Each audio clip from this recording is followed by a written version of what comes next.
Periods. Let's talk about it, okay? And so that's what virgin actually means. It's just gotta stick together. What do I always say? Listen to your pussy. She never lies. Sister Strain here. Your favorite feisty feminist filmmaking duo. You're listening to The Sister Strain. Hello and welcome back to our Care to Share mini-series. And today's guest I met recently at an overdose awareness event at Rock Missions. And we had a conversation about her personal experience. So if you want to introduce yourself, and then we can get into some conversation. I am Tammy Gross.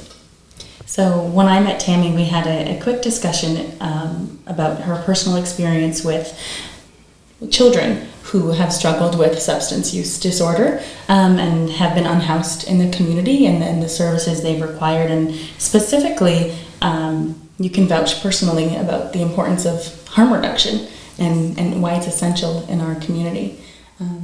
Did you want to speak a little bit on that? I guess what Rock does with the harm reduction. Yeah, well, sure. How I guess with your personal experience, could you share what happened to your son that's no longer with us, and how harm reduction may have, if he had harm reduction, that may have changed the course of his outcome? I can, my one son, the harm reduction has helped him to not get Hep C or anything from using clean needles. My son that I lost, he probably would not have caught Hep C. It was because of someone that introduced him, fixed the needle for him, and told him the story of how they got it.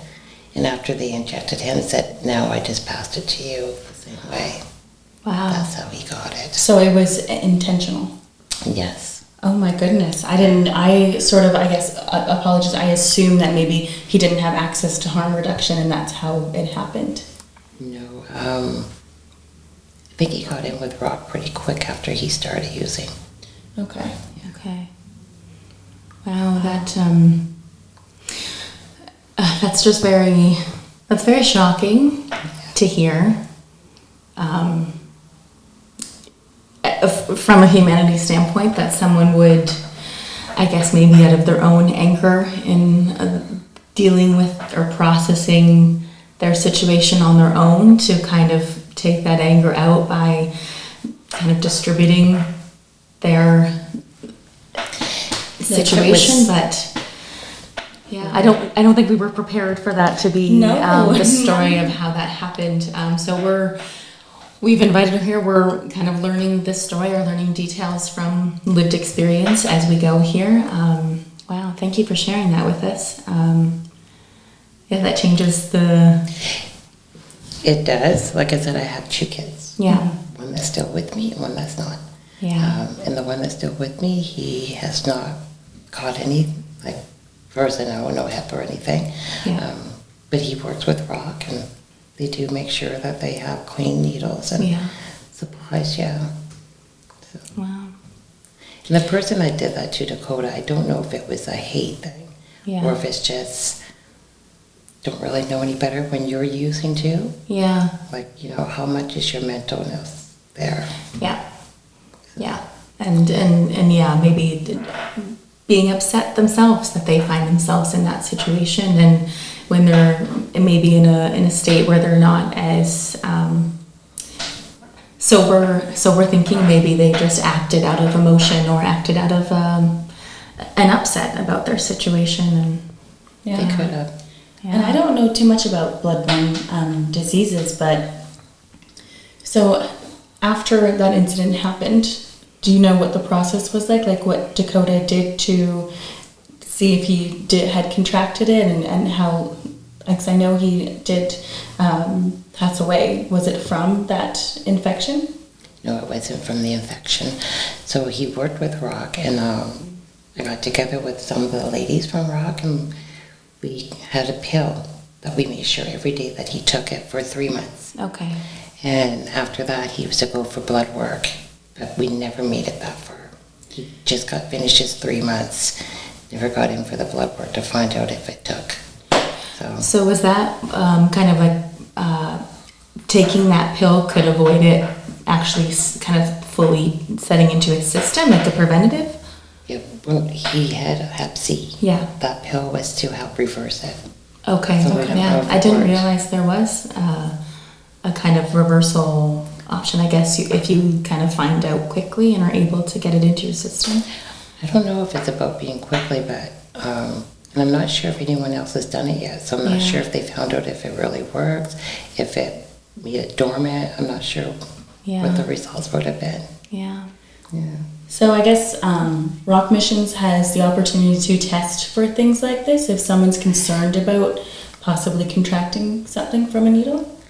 I think it's the clinic. Okay. I think it was through that. And one of the ladies that reached out to me, and I don't want to use people's names because I haven't talked to them. Sure. She is a pharmacist. Mm-hmm. So Yeah. she would have been behind that with the blood work and all of that, and with the clinic. Well, they're able to help people get in touch with the services that they need. But amazing that they do provide kind of that connection between you and your child at that time so that you could both work together to make sure that he was receiving that pill and he was taking it daily to, try and get the best outcome for his health as he moved forward. You mentioned that you were able to get phone calls with him. Oh, yes. Leading up to that. Oh, yes. Because Rock's out there with them all the time, so if they needed to contact their parent or a loved one, they let them use their phone to do that. So yeah, I always had contact with Dakota on a daily basis. Dakota always made sure he talked to me. That's good. To let me know he's okay, or because he wanted food or something, Yeah. Yeah. My kids know I won't give them money, but I will meet them anywhere and give them food, bring them home to shower, whatever. Mm-hmm. Could you tell us a little bit about Dakota's experience, like how long he was struggling with substance use disorder, and how was he unhoused as well when he was struggling? He was using for 4 years. Okay. He went unhoused in 2020. He overdosed too many times in my house, and I said enough. So I had no other choice but to put him out. That must be a very difficult decision as a mother to make and have to navigate, but there's Very no hard. Yeah. But it's hard to wake up through the night because your kid is overdosing. Yeah. And, it's scary, it's just too much. Yeah. And your son that is still with us, could you tell us a little bit about his experience? How long has he been unhoused, and what's his journey like at this point? He's been unhoused basically the same as Dakota. They both had a choice. You can stay here, but you don't bring it into my house. You don't use it in my house or on my property. And because he didn't, they both had to go out at the same time. Yeah. So I guess they had each other for a little bit in their... Not really, because it's like they both went their own direction. Oh, yeah. Dakota hang out on one side of town, Marshawn on the other. Oh, wow. Were they always not as close growing up, or were they just... It's not that. It's just, I think they just had different paths of friendship. Yeah. There's a difference in their age. Mm-hmm. So they found different community in different areas of town. Yeah. To navigate that. Yeah. Wow. As a mother who has had to navigate kind of having loved ones, very close loved ones who are struggling in that regard, do you wish there was more services available for the family members to kind of figure out how to navigate that, or... There are services, I think, but not everybody knows how to reach them. My thing is, when somebody wants help, they want help now. Mm-hmm. So you can go into detox, but when you get out of detox, like, you may not get a bed into rehab right away. Yeah. So then what do you do in between? Yeah. Because you need something to hold you from using again. Yeah. Did either of your sons ever go through any kind of detox programs in their journey? to now? Not really. Marshawn did detox once in Windsor.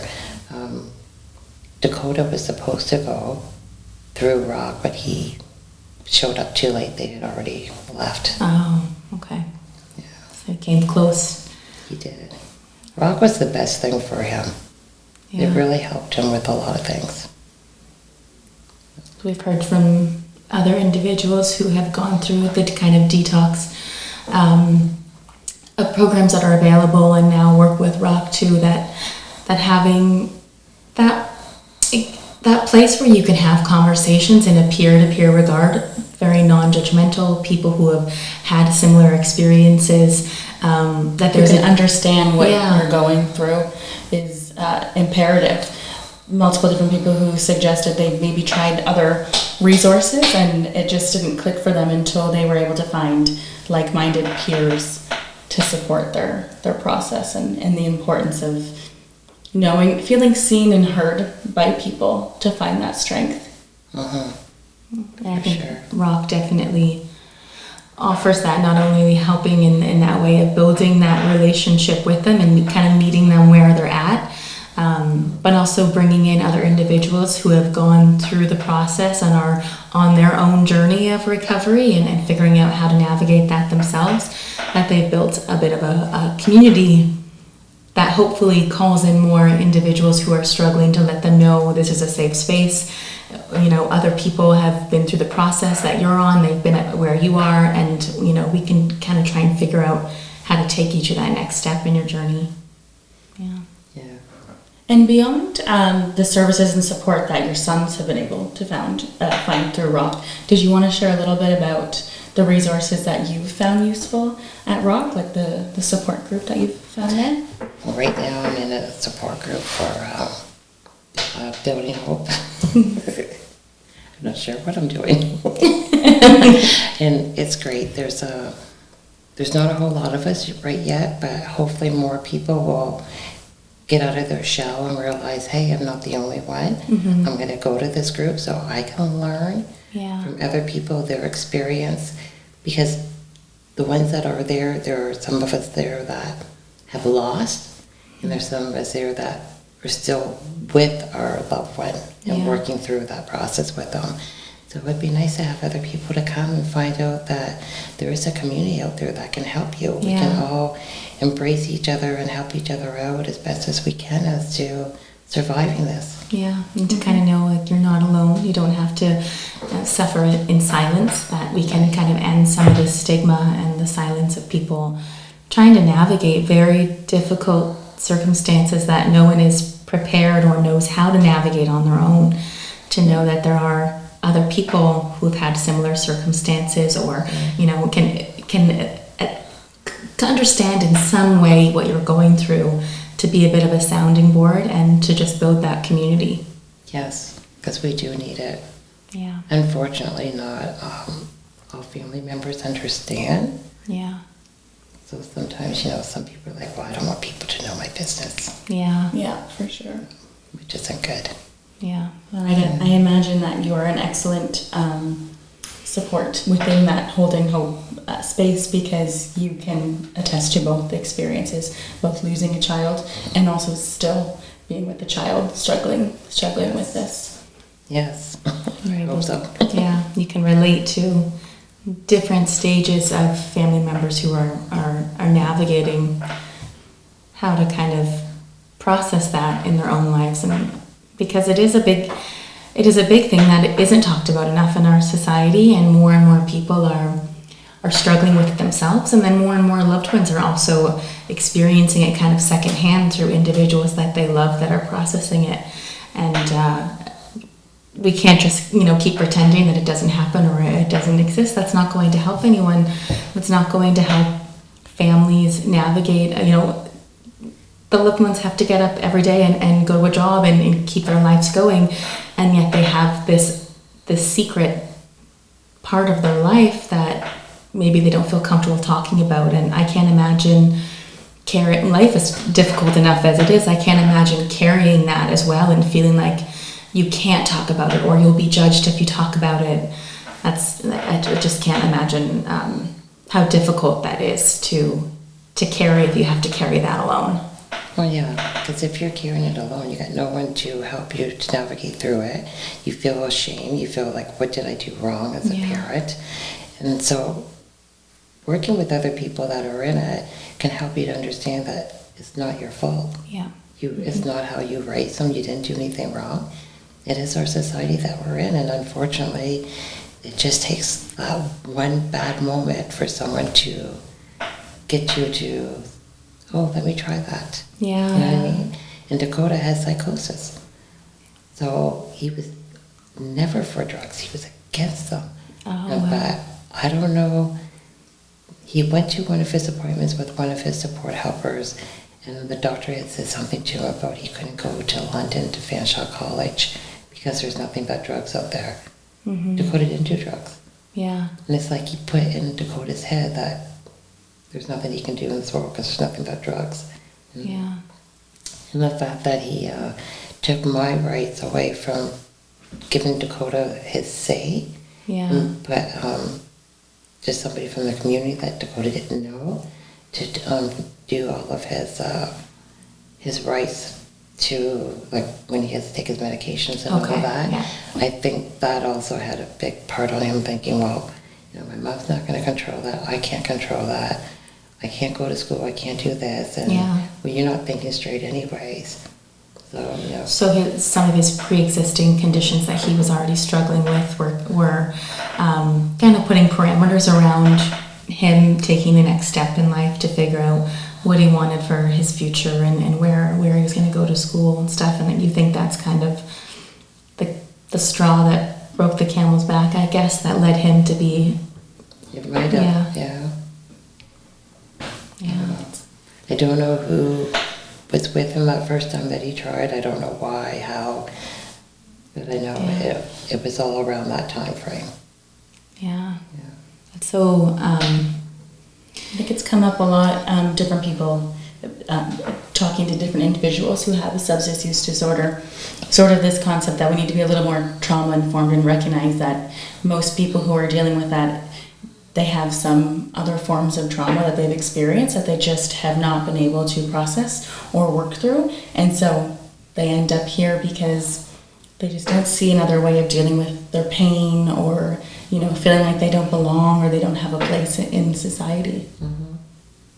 Yeah, it's kind of like an easy out for them because they don't have to think about anything, but at the same time it's taking their life from them. Yeah. That's such an interesting thing to hear you to say that, you know, that it's something that he was very against and because people think, oh, they were a party or they got into it and it developed over time. But to hear the story of your son kind of going from being very, no, not for me, against it, and somehow still finding himself kind of entering down that slope on his journey. That's because you do wonder, like, where did it go? Where was it introduced? How was it introduced? What was going on in his life in that time that could have been navigated differently, especially when we talk about supports that we'd like to see in our communities for people who are struggling with addictions, but also mental health and wellness. And it just makes you wonder, was there some kind of support system in our society in that regard that could have been in place to facilitate him on his journey when he was navigating, especially at the age where you're looking at going to school, what am I going to do with my life, what am I going to do with my career. You're setting yourself up for this future that we all dream of. That's a challenging and tricky time for anyone. I think everyone's kind of vulnerable at that time of, like, am I making the right choice? What do I do? How do I navigate this?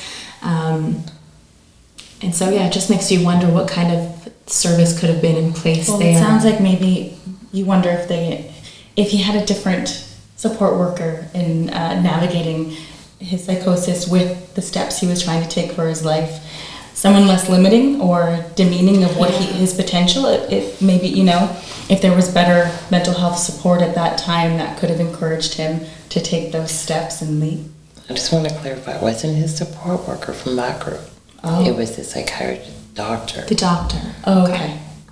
That said that comment. Okay. That did things to him. So, like, when it comes to our doctors for psychosis, I have no faith in them. I don't have any, it's something I don't really know a lot about. Do you think because there's not enough known about it, about understanding it, or stigmas associated with mental health still? Maybe. I just don't, I find our mental health doctors, all they want to do is give you drugs. Yeah. What does that got to do, like, so the Abilify or whatever, right? But what does that got to do with helping you work through whatever's going on in your head, right? Yeah. Yeah. So, Well, there are, giving drugs seems like the easy way out of not thinking, how do we start rewiring our brain and different types of coping mechanisms to deal with different symptoms that arise. There must be other ways, other means to try and. yeah, I don't know with psychosis if there is or not, but given Abilify, and they're not narcotics, okay? Let's make sure we know that one. Yeah. Mm-hmm. But I just don't know if there's I don't know. But Yeah. he took his Abilify, he was starting to do good, trying to get his grade 12, wanted to go to college, once he got that, but things were said and things were done, and he went down the other path. Yeah. It sounds like his spirit was a little bit broken when he had set his sights on a goal that he wanted to attain. And when those limitations were kind of placed on him, that maybe the people he was working with didn't believe that he could do that, or that was a good thing for him to do, that maybe it broke his spirits a little bit. Yeah, I don't know. I'm very sorry to hear that. I'm sorry that was his experience with, the people that you are trusting to help him, and you're there to help and to navigate and See your best potential and help you reach it. I don't think there should ever be those limiting beliefs put on anyone of what we're capable of or what we can achieve regardless of our circumstances. And I don't know if people always realize how powerful words can be too, of you say one thing and that can make or break a spirit. You say one thing, you believe in someone, just giving a little bit of encouragement and how much they can flourish from that, compared to saying one negative thing that you seemingly think is just a fluff comment, but how much that can really hit and wound an individual and change the course of their path. Mm-hmm. It can. Yeah. And your other son, was there a certain time, was it because one was using that the other one started using, or was it a completely different experience? Marshawn was using way before Dakota. Marshawn's Oh, older really? than Dakota. Okay. Oh, okay. Yeah. I wasn't sure which one was older. No, Marshawn is. Yeah. Wow. Dakota's my baby. Okay, so Marshawn was already using, and Dakota was still against. I think that's what scared him away from it. Right. Was seeing That's what you his think, brother. right? Yeah. Wow. Is there a moment? Is there a moment in time that you can remember when Marshawn started using, or what his journey was to? Was it just lifestyle, the people that he was hanging around with, what's happening in our community? Yeah, I'm not really sure. Yeah. Yeah. Yeah. Not really sure about Marshawn's journey and why and all of that. Yeah. But I feel like he's not as addicted to it as Dakota was. Okay. I feel like he doesn't use as much. Yeah. Dakota was like day and night he had to use. Okay. Yeah. Yeah. And Marshawn kind of balances a little better, I guess, Yeah. in how he. Yeah, because sometimes he'll be at the house for a week and he don't even go outside, so he's not using. Yeah. Yeah. And I'm just thinking about your lived experience through this and your journey with both of your sons, and then I hope that Marshawn is able to navigate his situation, to believe that there's a way to kind of balance that in his life, and There's some hope and potential for the future. yeah. I'm hoping Marshawn keeps saying, I don't want to quit. to want to quit. Yeah. He's got to get in his mind if he wants to, right? Because you can't make anyone do anything. That's their journey and that's their process. And I was speaking with Albert at Rock yesterday. He was talking about how, in his struggle with substance use disorder, he really found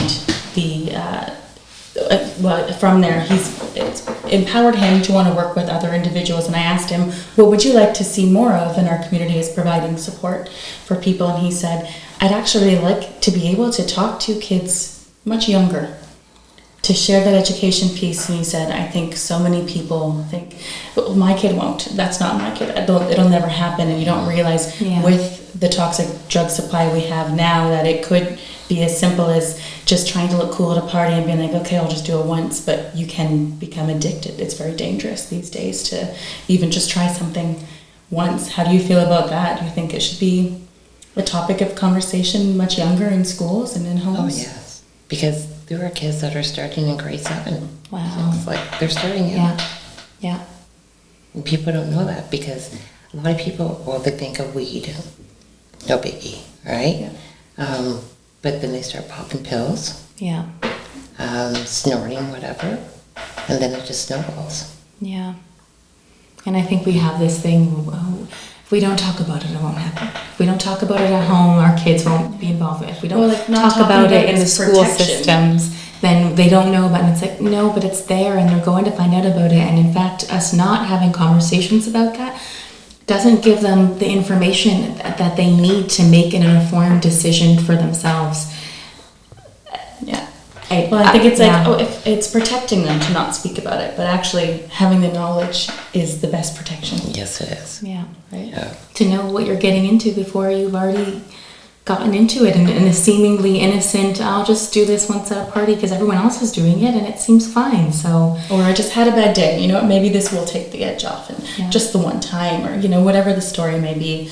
But it sounds, you know, there's a lot of layers to experiences like yours, and I'm sure multiple other people, that it's a lot of systemic issues, a lot of failure along the way that leads to situations where individuals can't really seem to get back on track, right? It's never just one thing. It's not really just substance use, or, you know, it is the mental health piece. It is the stigma in our society, feeling alone, not feeling like you belong, not feeling like you have the opportunity that you'd like. There's a lot of different places that need to be fixed. The biggest thing we're seeing now is the support systems. Having more wraparound care, but it's also the big thing is building community in many ways. And it sounds like you're able to be a part of a community at Rock through the Holding Hope program, and hopefully that will make a lot more people in our community feel comfortable and open to be navigating conversations and finding people who have similar situations who can understand them, so that we can be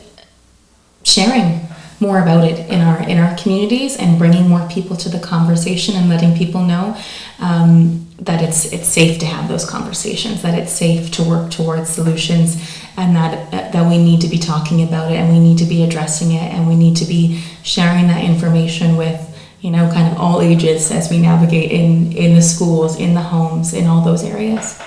Yes, because people don't understand that holding things back and trying to deny things that are happening in the world, it doesn't help. No, not at all. Yeah. Well, I thank you for taking time to come and speak to us today. And I was wondering if anyone is listening to this and they've never had any personal experience like yours, or don't know anyone personally who has, is there anything you would say to individuals to try and help them understand, you know, what it's like to love someone with these struggles? Yeah, if you don't have anyone that you know personally that you care about, just go into the community and talk to people that may use. Yeah. And find out their story. Yeah. Instead of just judging them and saying, oh, stay away from that person that may hurt me. Because just because someone uses doesn't mean they're going to hurt you. Yeah. You know? I don't see people talking that way about someone that's an alcoholic. Yeah. Mm-hmm, mm-hmm. And as far as I'm concerned, an alcoholic will kill a person, someone quicker than someone on drugs. And I say that because an alcoholic will get behind a wheel. Yeah. Yeah. Yeah. So therefore, when they get behind the wheel, who ends up usually getting killed? An innocent person. Yeah. Someone using drugs, they're harming themselves, they're not harming anyone else. Yeah. That's absolutely true. And to always say that every place that's ever broken into or anything that gets stolen is because someone's on drugs. Yeah. That's not true. No. People steal because they just like to, or because they don't want to work and make the money to buy what they want. Like, there's reasons. It's not always because of drugs. Yeah, absolutely. When I see pictures of someone stealing gas, they're like, oh yeah, some crackhead. I'm like, okay, for one, like, do they really have a car? And look at how they're dressed. Do you really think that's them wearing, Nike shoes and, you know what I mean? Yeah, it doesn't really add up. No, it doesn't. Yeah, it doesn't suit it. But if people want to know more, get out there and learn, talk to people, go to Rock, see what goes on at their place, instead of just thinking that you know things Yeah, and judging people when you don't really know. yeah, Or they read a little piece of an article, they don't read the whole thing, and want to just make up their mind about that article, and it's not even what's going on. taking things out of context, Yes. which can be very dangerous. Yeah, Yes. and I hope that if there are individuals out there who do have a loved one who is experiencing some of these things and they're trying to navigate that on their own, I hope that they will reach out to the program that you're offering, and I hope they will kind of come and speak to you and the other individuals who you work with there, to kind of find that community and build that for themselves, and know that you don't have to navigate it alone, that there are people who are willing and open to having those conversations and being that support system and providing that community. Yes.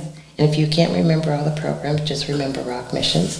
You can Google them, Yeah. find out their hours of operation, text them through Facebook, whatever, and they'll give you what information you need Yeah. and help you to get through this. Absolutely. Great. We do have the resources here. We just need to access them. We need to want to get informed before we start forming opinions. Yeah. Yes.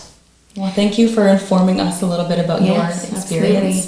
I think sharing personal stories is so pivotal in trying to help us bridge the gap of understanding, compassion, and empathy, and that's the only way we're going to be able to move forward collectively is with that bridge built.